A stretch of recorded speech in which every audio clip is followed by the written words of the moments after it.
आज हूँ गड़जात मिश्रण दिवस और वार्षिक उत्सव अयोध्यार से आम आसिक पहुँचीचु अयोध्या मारीची मंदिर सामने कौन सब हो कौ विषय सब चर्चा परिचर्चा हो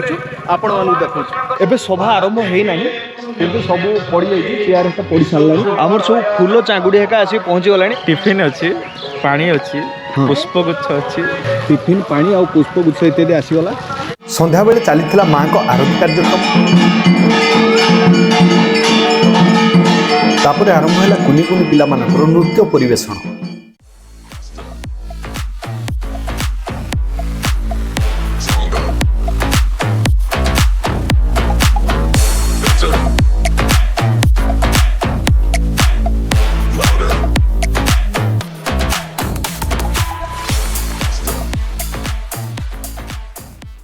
यापरे आम गाँ अयोध्या सहित जड़ित थिबा अतिथि माने आसीथिले अयोध्या बाबद उद्बोधन देइथिले। एठी मुख्य अतिथि हिसाब से नीलगिरी तहसीलदार महोदया को निमंत्रण कराहितला। आसंतु आम गाँ अयोध्या बाबद तहसीलदार महोदया कौन कहिसंती टिके खाली नजर पके नबा। गौरवमय इतिहास एवं संग्राम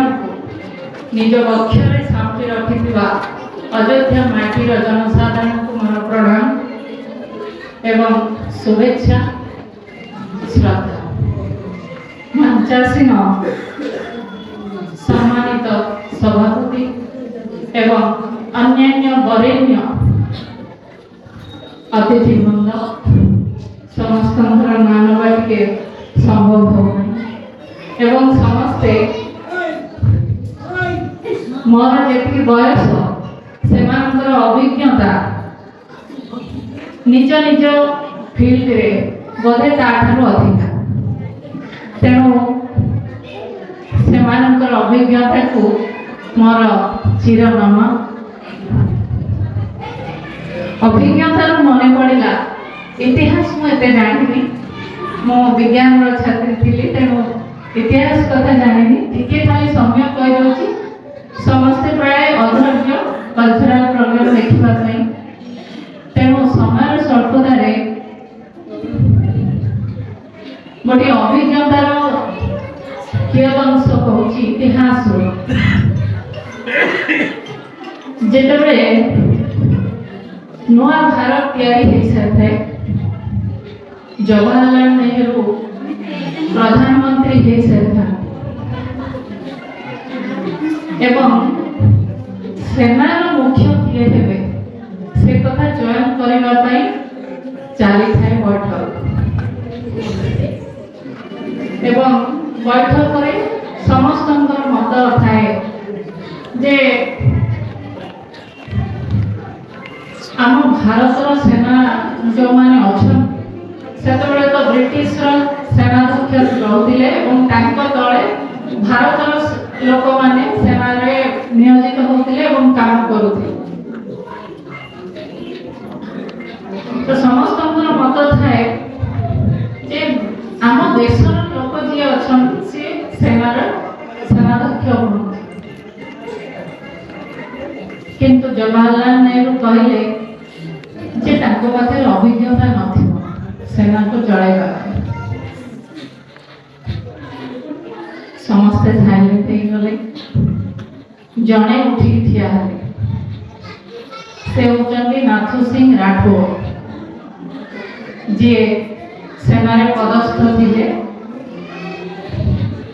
से सब कहले भल कथा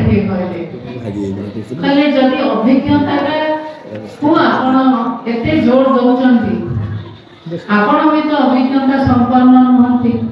प्रधानमंत्री हमारे आपण ताले प्रधानमंत्री पद केमिति संभाळिबे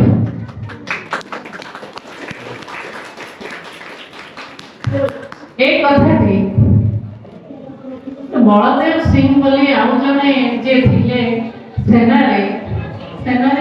आउ टिके अधिका पाइयारे थिले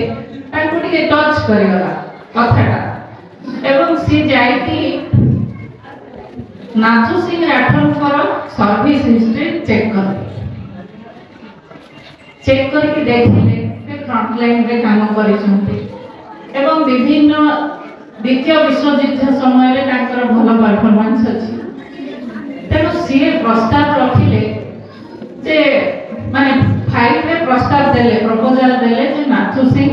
राठौर ही हुंतु सेनाध्यक्ष तेणु कौन कारण वशतः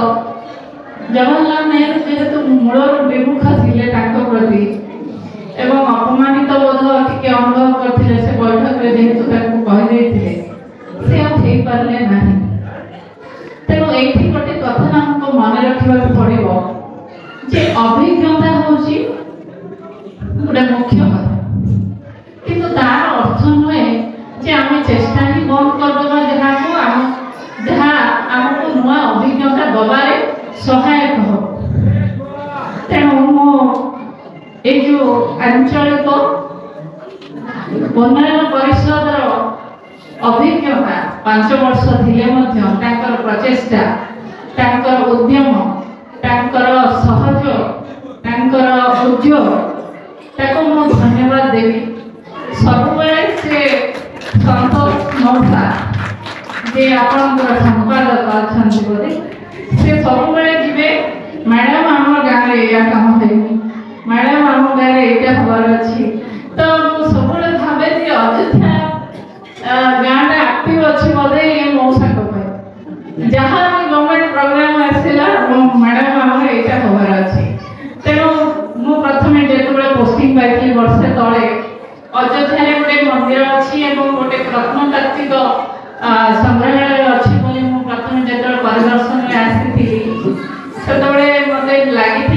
से संग्रहालय टिके अपग्रेडेड हवा कथा तेणु से गोटे प्रपोजल भी देइछि से भी स्टेट आर्कियोलॉजी टीम गोटे आसी जगन्नाथ मंदिर को मुझे रिक्वेस्ट कली कि आप अयोध्या टिके चलतु तो सी जहाँ भी सी कहले नहीं समय ना पर आसबि तो से आम परस्यू करेंगे भावुची एवं आउ जहाँ भी गवर्नमेंट प्रोग्राम अच्छी प्रोजेक्ट अच्छी आम गाँव पे डेभलप करवा मो तरफ मुझे भी भावेनी जे यहाँ मत कर कि यहाँ जी भी जाती मुझे भावे जे जिनसा लोक मैंने एटलिस्ट उपकृत हूँ एवं आंचलिक परिषद उन्नयन परिषद को गोटे रिक्वेस्ट करी ये जो इतिहास अच्छी नीलगिरी इतिहास बहुत लोकलोचन को आसी पारे माने मो घर बालेश्वर हेले भी मुझे से नीलगिरी इतिहास को एते जाने केवल गोटे बही अच्छी बोधे नीलगिरी इतिहास हाँ प्रजा आंदोलन इतिहास गणतंत्र आंदोलन इतिहास से बही छड़ा कौन मु बही देखी तेणु इतिहास हो छोट छोट पिला जो संग्राम वार्ता आमको आगे को नहीं जीवा पड़े तेणु से गोटे लाइब्रेरी व्यवस्था करूँ एटलिस्ट मंदिर प्रांगण में गोटे छोट बाक्सा बहीटे रहू जमी छोट पिला जो मैंने मिडिल एज पिला माने माने 9 10 की +2 +3 ये जो माने अच्छी कॉलेज से पिला माने आसिकी मंदिर रे बसी पढ़ी पारे जानी पारे जे कौन आम इतिहास थिला इतिहास केवल आमर जो मैंने अंगे लिखई जहाँ शुणी से भितर सीमित हो न आग को चलो मुझे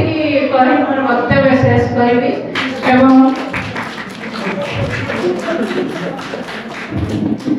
क्षमा चाहिए जे टिके विलंब होई राति तेणु प्रत्यावर्तन करी काम टिके रही जाइए ऑफिस रे तेणु जाइए पड़ो से समस्त अतिथि एवं जनसाधारण